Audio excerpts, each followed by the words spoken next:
Hello दोस्तों, मैं doctor Dharmendra Kumar Sinha, visiting professor and psychologist.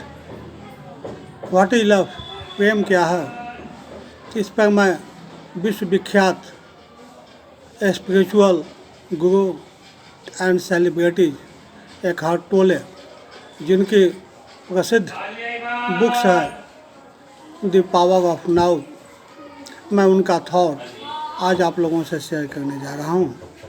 मित्रों, हम जितनी जल्दी दूसरों से जुड़ते हैं उतनी ही जल्दी अलग भी हो जाते हैं। साथ बने रहे तो भी एक अधूरापन सा महसूस होता है। कई बार तो यह भी लगता है कि वास्तव में हमने प्यार किया भी था।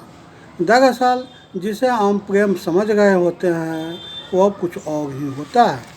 अगर हम सभी एक हैं तो हम कुछ व्यक्तियों की ओर क्यों आकर्षित होते हैं जिसे हम प्रेम कहते हैं?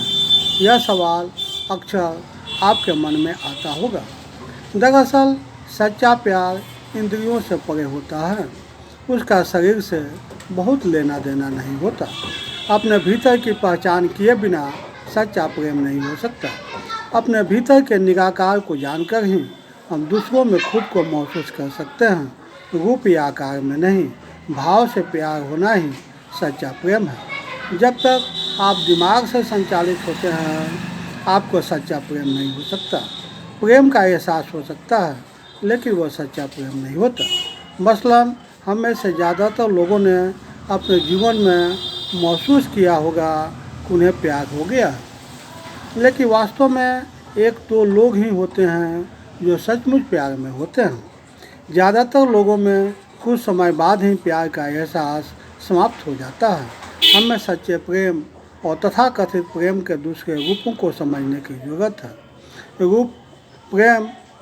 रूप आभासी होता है, अपूर्ण होता है, और चेतना जो निराकार होती है वो पूर्ण होती है। मनुष्य, ह्यूमन बीइंग, दो आयामों का सम्मिलित रूप है। व्यक्ति ह्यूमन, भाव बीइंग व्यक्ति रूप है और भाव चेतना है जिसका कोई रूप नहीं होता। कई कारणों से हमारा एक दूसरे के प्रति आकर्षण हो सकता है। जैसे आप माँ के गर्भ से पैदा हुए हैं, इसलिए आपको उससे प्रेम है। आप पुरुष हैं तो किसी स्त्री के प्रति आकर्षित हो गए। माँ के प्रति आपका प्रेम व्यक्तिगत कहा जा सकता है। इसी तरह कोई व्यक्ति किसी दूसरे व्यक्ति के प्रति आकर्षित होता है तो कई बार उसे ही प्रेम कहा जाता है। ज़्यादातर आसक्ति बहुत दुख का कारण भी बन जाता है। प्रेम के इस रूप में आप या तो स्त्री या फिर पुरुष के रूप में शामिल रहते हैं। यहाँ प्रेम की एकात्मकता स्त्री और पुरुष के रूप में विभाजित हो जाती है। दूसरों के प्रति आकर्षण अपने अधूरेपन को खत्म करने की कोशिश है। विपरीत ध्रुव के माध्यम से तृप्ति पाने का प्रयास है। आकर्षण के मूल में यही बात होती है। अगर आप किसी दूसरे के प्रति आकर्षित हैं तो इसका मतलब हो सकता है कि आप उस दूसरे व्यक्ति में कुछ खास गुण ढूंढने की कोशिश कर रहे हैं जो आपके कुछ खास गुणों के साथ मेल खाते हैं।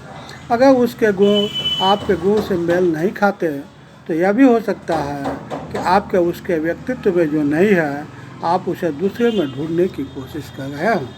अगर आप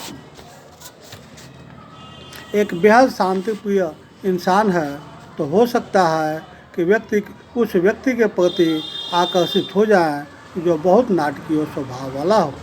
यह भी पूर्णता की ही तलाश है। अगर आपके जीवन में व्यक्तिगत प्रेम मौजूद है तो फिर जीवन में किस चीज़ का अभाव है? वह चीज़ है अतीन्द्रिय प्रेम, जिसका शरीर से कोई संबंध नहीं है। दो व्यक्तियों का एक दूसरे के प्रति आकर्षण प्रारंभ में शारीरिक हो सकता है अगर वे स्वयं रहना शुरू करते हैं तो, लेकिन यह आकर्षण लंबे समय तक नहीं रह पाता। इसी बिंदु पर आकर अतीन्द्रिय प्रेम की आवश्यकता होती है ताकि रिश्ता और गहरा हो सके। प्रेम इस आकर्षण का अंतिम सोपान है। यह महत्वपूर्ण बात है कि सच्चा प्रेम आपके शाश्वत और निराकार आयाम से उत्पन्न होता है। वह समय और रूप की सीमा में कैद नहीं होता। कई बार आपको लगता है कि हाँ, यही प्यार है, और कुछ दिन साथ रहने के बाद आपको महसूस होता है कि मुझसे गलती हो गई या मैं पूरी तरह से बहक गई थी। माता पिता और बच्चों के रिश्ते में भी जो सबसे करीबी संबंध माना जाता है, अगर प्रेम का अतीन्द्रिय आयाम नहीं उत्पन्न हो तो उनके रिश्ते कुछ और ही हो जाते हैं। यही वजह है कि कुछ लोगों के अपने माँ बाप से रिश्ते समस्या से भरे होते हैं।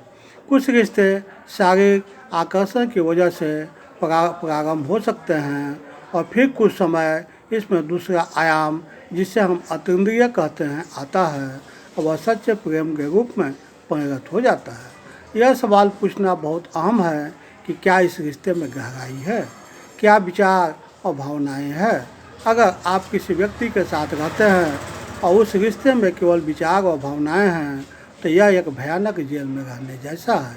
कई बार ऐसे रिश्ते में आपको खास परेशानी नहीं होती है, लेकिन असहमतियाँ होती है, झगड़े होते हैं।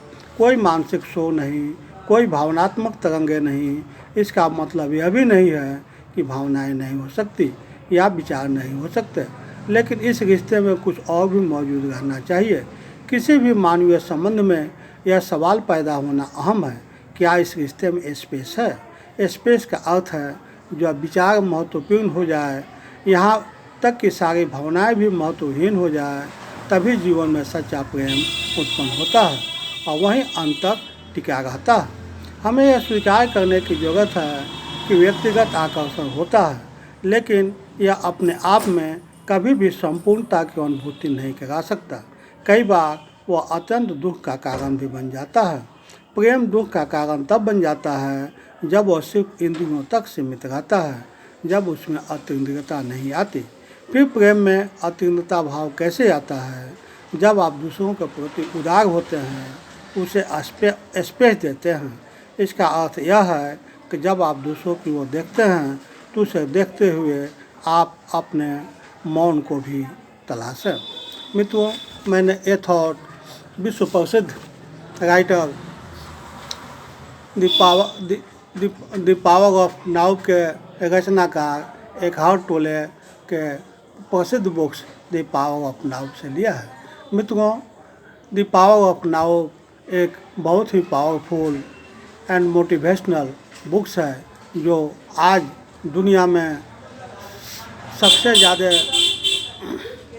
सेलिब्रिटीज एंड सेलिंग बुक है। मित्रों, मैं चाहूँगा कि आप जीवन में इसे एक बार और पढ़ें। साथ ही इससे आपको अपने जीवन की बहुत सी समस्याओं को समझने में, सुलझाने में आपको मदद मिलेगी। साथ ही मेरा इस थॉट को ज़्यादा से ज़्यादा लाइक, शेयर और सब्सक्राइब करें ताकि अन्य लोग भी इससे लाभ उठा सकें, क्योंकि आज मनुष्य की सबसे बड़ी समस्या ये तथाकथित प्रेम ही है। दुनिया में जितने भी सुसाइड, आत्महत्या हो गए हैं, उसका सबसे बड़ा वजह यह तथाकथित प्रेम ही है। इसलिए आप इस थॉट को ज़्यादा से ज़्यादा शेयर सब्सक्राइब करें। अंत में आप मेरे विचार को सुने, वीडियो को देखें। इसके लिए so many thanks to you.